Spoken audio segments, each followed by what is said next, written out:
Good morning, কেমন আছো সবাই? নমস্কার, আমি পিঙ্কি ত্রিপুরা থেকে বলছি। আমার আরও একটি নতুন ভিডিওতে সকলকে জানাই অনেক অনেক স্বাগত।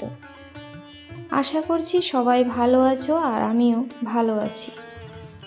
তো নতুন দিনে নতুন সকালে আরেকটি নতুন ভিডিও নিয়ে চলে এলাম। আজকে পুরোপুরি ভিডিও কিন্তু একদম গ্রাম্য জীবনের মতোই বলতে পারো। তো গ্রামে এই মানুষের সাধারণ জীবনযাত্রা তোমাদের যদি একটুও ভালো লাগে তবে ভিডিওটির সঙ্গে জুড়ে থেকো। আমি ঘুম থেকে উঠেই কিন্তু উঠোনটা ঝাড়ু দিয়েছি, সঙ্গে চোলাটা একটু লেপে নিয়েছি। তারপরে এই যে ব্রাশ করতে করতে চলে এসেছি, এখানে দেখলাম কলার মোচা একটা হয়েছে। তো মোচাটা গাছ থেকে নিয়ে নিলাম। আর আমাদের সবজিপাতি তো কেনাই হয়, কিন্তু তার সঙ্গে বাড়িঘর যেহেতু অনেকটাই জায়গা লাগানো হয় বলে বাড়িঘরের সবজি কিন্তু প্রচুর পরিমাণে খাওয়া হয়। আর সকালে মা কিন্তু গাছ থেকে একটা লাউ কেটে নিয়ে আসছে, আর এখান থেকে আমি মোচা নিয়েছি। তো অবশ্য মোচাটা আজকে রান্না করব না, তো বাবা আবার সকাল সকাল মাছ নিয়ে আসছে। তো গাছের সবজিপাতি নিজের বাগানের হলে কত মজা লাগে যে গাছ থেকে কেটে নিয়ে আসতে বা রান্না করতে, তার আনন্দটাই কিন্তু একদম আলাদা। তো বাড়ি থেকে কিন্তু আমি ট্রাইপডটা নিয়ে আসতে একদম ভুলে গিয়েছি, তো মোবাইলটা এখানে ওখানে রেখে ভিডিও করতে হচ্ছে। তো যাই হোক, তোমাদের ভালোবাসা যে এভাবেই আমার সঙ্গে আছে তাতেই আমি খুশি। তো কাল সন্ধ্যার সময় স্নান করেছিলাম, কাপড় চোপড়গুলো ধুয়ে এভাবে রেখে দিয়েছি আর মেলতে ভুলেই গেছি। তো এখন জামা কাপড়গুলো মেলে দিচ্ছি, আর মা কিন্তু সমস্ত ঘর ঝাড়ু দিয়ে দিয়েছে।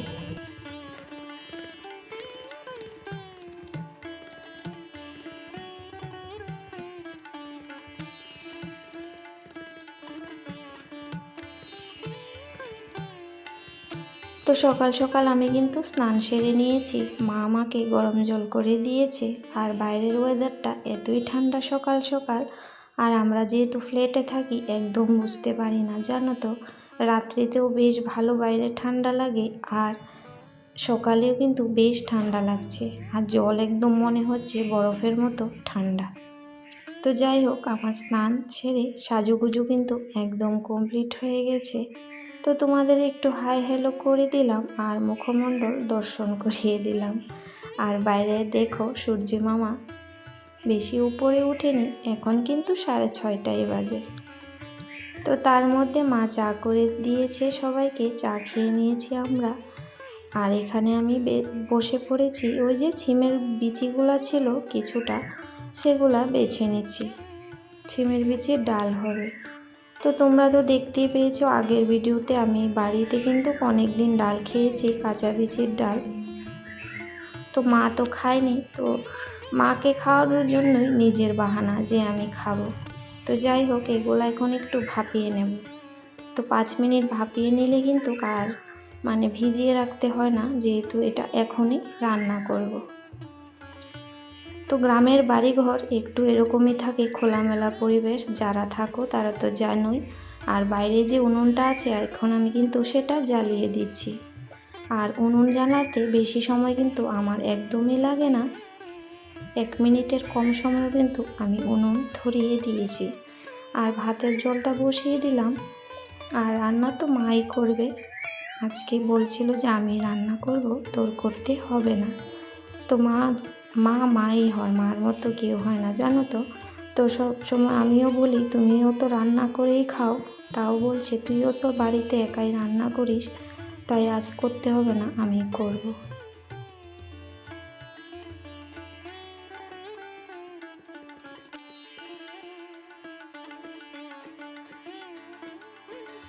গ্রামের বাড়ি হাজারো কাজ, সহস্র কাজ থাকে চারিদিকে। তো মা একা হাতে যে এত কিছু করে নেয়, এতে অনেক ধন্য। তো এই যে ছিমের বিচি, তারপর সুপুরি, অনেক কিছুই ছিল। তো সব কিছু কিন্তু আমি রোদ্রে দিয়েছি। তারপর ওইদিকে বাইরে আরেকটা উনুন আছে, এটার মধ্যে ধান সেদ্ধ করা হয়। তো এখানে গাই আছে, তো গায়ের জন্য কিন্তু জল বসানো হয়েছে। এর মধ্যে তো বিচি, দানা, ডাল, সবজিপাতি থাকে, তো এগুলা কিন্তু আমি বসিয়েছি। তো মাই আগুনটা জ্বালিয়েছে, তো আমি একটু যে জাবড়া পাতা এসব ছিল না, এসব জ্বালিয়ে দিলে এরকম কম হয়ে যাবে। মানে নারকেল গাছ পরিষ্কার করেছিল বলে পাতা পোতা অনেক কিছুই হয়েছে, তো সেগুলা দিয়ে এরকম করে জাল করে নিলে কিন্তু আবর্জনাটাও একটু কম হয়ে যায়।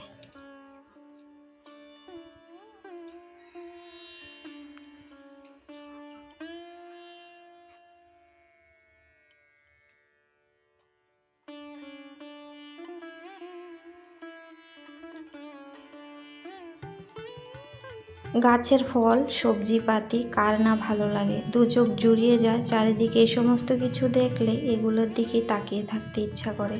তো এদিকে হয়েছে কুমড়োর শাক, কলা গাছ লাগিয়েছে, আর সামনে বেগুন গাছ, আর ওইদিকে লাউয়ের চাক একটা দেখতে পাচ্ছ, ওইখানে প্রচুর নাকি লাউ ধরেছিল, আর মা অনেকগুলি বিক্রিও করেছে।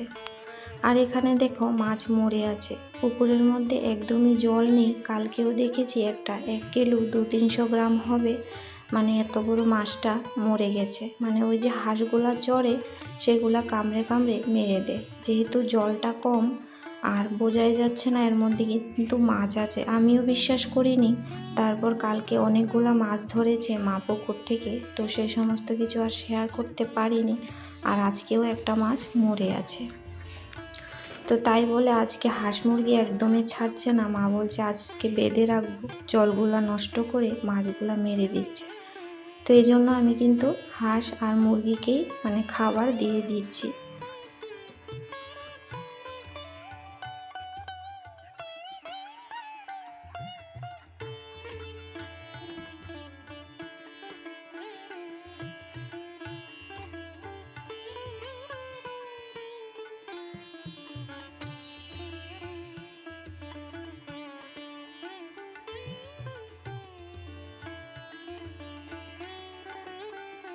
আর আজকে রান্না হয়েছিল, বাবা কিন্তু সকালবেলা মাছ নিয়ে আসছে, সিলভার মাছ, আর কালকের প্রচুর মাছ ছিল, তাও মাছ নিয়ে আসছে কেন জানি না।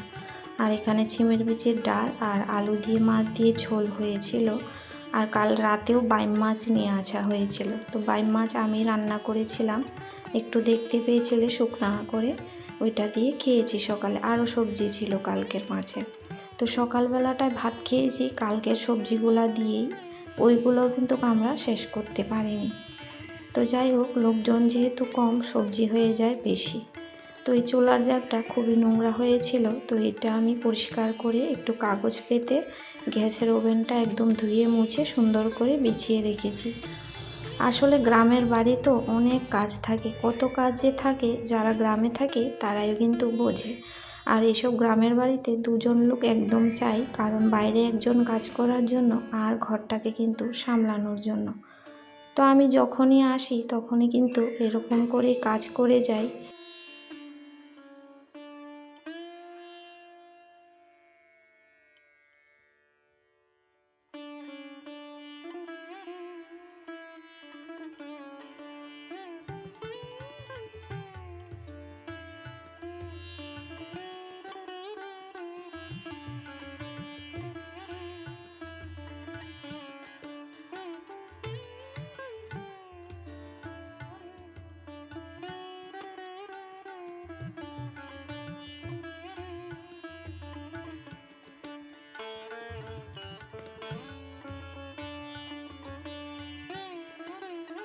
তো তারই সঙ্গে ভাবছি আজকে ফ্রিজটাকেও পরিষ্কার করব, কারণ ফ্রিজ থেকে এরকম একটা গন্ধ আসছে আমি সহ্য করতে পারছি না।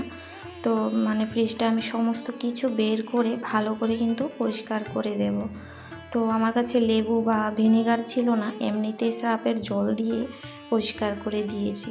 তো যখনই আসি এভাবেই কাজ করি, আমার ভালো লাগে। আর মায়ের একটু হেল্প হয় বলে সেটাও মানে মনে একটু আনন্দ থাকে। তো তোমরা অনেকেই আমাকে বলো যে দিদিভাই এভাবে এত তুমি কি করে কাজ করো। আসলে ঘরের কাজ থেকে না এই কাজগুলা অনেকটাই মনে হয় একটু টাফ। তো সেই জন্য ঘরের কাজ আমার কাছে কিছুই না, সব কিছু মিলিয়ে কিন্তু এভাবে কাজ করতে আমার কোনো অসুবিধা হয় না, যেহেতু আমিও কিন্তু কাঁচা বাড়িতে থাকতাম, লেপা পোছা উঠান ঝাড়ু লেপা মানে সব কিছুই কিন্তু করেছি। সেই জন্য ছোটোবেলা থেকে দেখেওছি আর কিছুটা হলেও করেছি, তাই জন্য কোনো অসুবিধা কিন্তু আমার হয় না, বেশ ভালোই লাগে কাজ করতে, যেটা আমি সবসময় বলি। শরীর যদি ভালো থাকে না, কাজ করতে আমার কোনো অলসতা নেই। তো যাই হোক, ফ্রিজটা এখানে অনেকটাই পরিষ্কার করে নিয়েছি। আর আজকের ভিডিওটা একটু বড় হয়ে গেছে, তো তোমাদের যাই হোক ভালোবাসা আছে তাই জানি সঙ্গে থাকবে। তো ভিডিওটা সবটা আমি এই ভিডিওর সাথে অ্যাড করিনি, পরের ব্লগের মধ্যে আসবে বাকি অংশটা, কারণ অনেকটাই বড় হয়ে যাচ্ছিল। তো এখানে কিন্তু ফ্রিজটা একদম পরিষ্কার করে নিয়েছি, আর এখন কিন্তু গন্ধ বাস কিছুই আসছে না। আর ওই যে এক বয়াম মা আচার বানিয়ে রেখেছে।